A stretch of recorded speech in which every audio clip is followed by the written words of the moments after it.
ഇനി നമ്മൾ പോകുന്നത് അസമിലേക്കാണ്. അസമിലെ സ്ഥിതിഗതികൾ നിരീക്ഷിച്ച് കേന്ദ്ര സർക്കാർ സംഘർഷം നടന്ന മേഖലകളിൽ മൊബൈൽ ഇന്റർനെറ്റ് സേവനങ്ങൾ വിച്ഛേദിച്ചത് തുടരാനും നിർദ്ദേശം നൽകിയിട്ടുണ്ട്. കർബി ആംഗ്ലോങ്, വെസ്റ്റ് കർബി ആംഗ്ലോങ് ജില്ലകളിലെ കൂടുതൽ നിയന്ത്രണങ്ങൾ തുടരും. കേന്ദ്രസേനയെ വിന്യസിച്ചിട്ടുണ്ട് എന്നും നിലവിൽ സ്ഥിതിഗതികൾ ശാന്തമാണ് എന്ന് മുഖ്യമന്ത്രി ഹിമന്ത ബിശ്വ ശർമ്മ അറിയിച്ചിട്ടുമുണ്ട്. ഇന്നലെ വൈകിട്ടോടുകൂടിയാണ് അസമിലെ 2 ജില്ലകളിൽ ഗോത്രവർഗ വിഭാഗക്കാരും കുടിയേറ്റക്കാരും തമ്മിൽ സംഘർഷം ഉണ്ടായത്. വിവരങ്ങളുമായി നന്ദഗോപൻ ചേരുകയാണ്.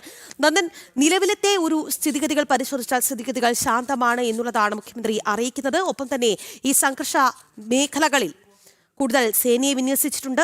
എന്തായാലും കേന്ദ്ര സർക്കാർ നിരീക്ഷണം ശക്തമാക്കിയിട്ടുണ്ട്. പറയുന്നതിന് ഏറ്റവും പുതിയ അപ്ഡേറ്റ്.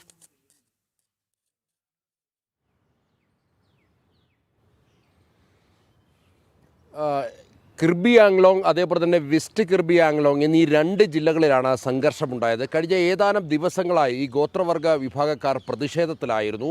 അതായത് നേപ്പാൾ, അതേപോലെ തന്നെ ബീഹാർ, ബംഗാൾ എന്നിവിടങ്ങളിൽ നിന്നുമുള്ള കൂടുതൽ പേർ ഈ അവിടുത്തെ ഗോത്രവർഗ മേഖലയിലെ ചില കുന്നുകളിൽ താമസിക്കുന്നുണ്ട്. അവരെ പൂർണ്ണമായും ഒഴിപ്പിക്കണമെന്ന് ആവശ്യപ്പെട്ടുകൊണ്ടാണ് ഈ ഗോത്രവർഗ വിഭാഗക്കാർ പ്രതിഷേധം നടത്തിയത്. ഏതാനും ദിവസങ്ങളായി അവർ നിരാഹാര പ്രതിഷേധം നടത്തുന്നു. തുടർന്ന് ഇവരുടെ ആരോഗ്യസ്ഥിതി വഷളായതോടെ ഇവരെ പോലീസ് അറസ്റ്റ് ചെയ്ത് ആശുപത്രിയിലേക്ക് മാറ്റുന്ന സാഹചര്യമുണ്ടായിരുന്നു. ഡോക്ടർമാരുടെ നിർദ്ദേശത്തിലായിരുന്നു അത്തരം ഈ പ്രതിഷേധക്കാരെ അറസ്റ്റ് ചെയ്ത് ആശുപത്രിയിലേക്ക് മാറ്റിയത്. എന്നാൽ വലിയ രീതിയിലുള്ള സംഘർഷം ഇതേ തുടർന്ന് പൊട്ടിപ്പുറപ്പെടുകയായിരുന്നു. അവിടെ ചർച്ചയ്ക്കെത്തിയ DGP, ADGP, അതേപോലെ തന്നെ SP അടക്കമുള്ളവരെ ആക്രമിക്കുന്ന സാഹചര്യമുണ്ടായി. ഏതാണ്ട് 58ഓളം പോലീസുകാർക്ക് പരിക്കേറ്റിട്ടുണ്ട്. 2 പേർ കൊല്ലപ്പെടുന്ന സാഹചര്യമുണ്ട്. 2 പേരിൽ ഒരാൾ ഈ പ്രതിഷേധക്കാരും അതേപോലെ തന്നെ ഒരാൾ പോലീസ് ഉദ്യോഗസ്ഥനുമാണ് എന്നുള്ളതാണ് ഇപ്പോൾ ലഭ്യമായിട്ടുള്ള വിവരങ്ങൾ. ഈ ഗോത്രവർഗ വിഭാഗങ്ങൾ അവരെ ഈ അമ്പും വില്ലുമൊക്കെ ഉപയോഗിച്ച് ഈ പോലീസിനെ നേരിടുകയായിരുന്നു എന്നുള്ളതാണ് വ്യക്തമാകുന്നത്. ഏതായാലും ഇന്നലെ വൈകുന്നേരത്തോടു കൂടിയാണ് ഇത്തരം വലിയൊരു സംഘർഷമുണ്ടായത്. അതിന് മുന്നേ തന്നെ ഒരു BJPയുടെ പ്രാദേശിക നേതാവിൻ്റെ വീട് ഈ പ്രതിഷേധക്കാർ അഗ്നിക്കിരയാക്കുന്ന സാഹചര്യമുണ്ടായിരുന്നു. അതേപോലെ തന്നെ നിരവധി കടകളും അതേപോലെ തന്നെ വാഹനങ്ങളും ഒക്കെ തന്നെ ഈ പ്രതിഷേധക്കാർ അഗ്നിക്കിരയാക്കിയ സാഹചര്യമുണ്ട്. നിലവിൽ ഇൻ്റർനെറ്റ് സൗകര്യം അവിടെ വിച്ഛേദിച്ചിരിക്കുകയാണ്. കൂടുതൽ സംഘർഷങ്ങൾ കൂടുതൽ മേഖലയിലേക്ക് വ്യാപിക്കാതിരിക്കാനുള്ള എല്ലാ നടപടികളും സ്വീകരിച്ചതായിട്ടാണ് അസം മുഖ്യമന്ത്രി ഹിമന്ത ബിശ്വ ശർമ്മ വ്യക്തമാക്കിയിരിക്കുന്നത്. സ്ഥിതിഗതികൾ കേന്ദ്ര സർക്കാർ കൃത്യമായി തന്നെ വിലയിരുത്തുന്നുണ്ട്. രഹസ്യാന്വേഷണ വിഭാഗമടക്കം ഈ മേഖലകൾ കേന്ദ്രീകരിച്ചിട്ടുണ്ട്.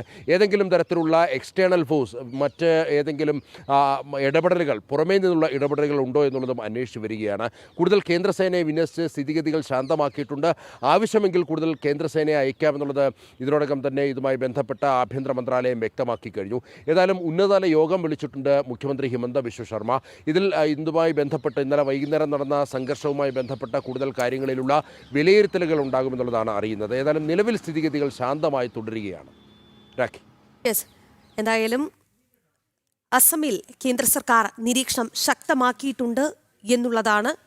സ്ഥിതിഗതികൾ പരിശോധിച്ച് വരികയാണ്. എന്തായാലും നിലവിലെ സ്ഥിതിഗതികൾ ശാന്തമാണ് എന്നുള്ളതാണ് വലിയ ആശ്വാസകരമായ വാർത്ത. എന്തായാലും സംഘർഷബാധിത മേഖലകളിൽ കൂടുതൽ കേന്ദ്രസേനയെ വിന്യസിച്ചിട്ടുമുണ്ട്.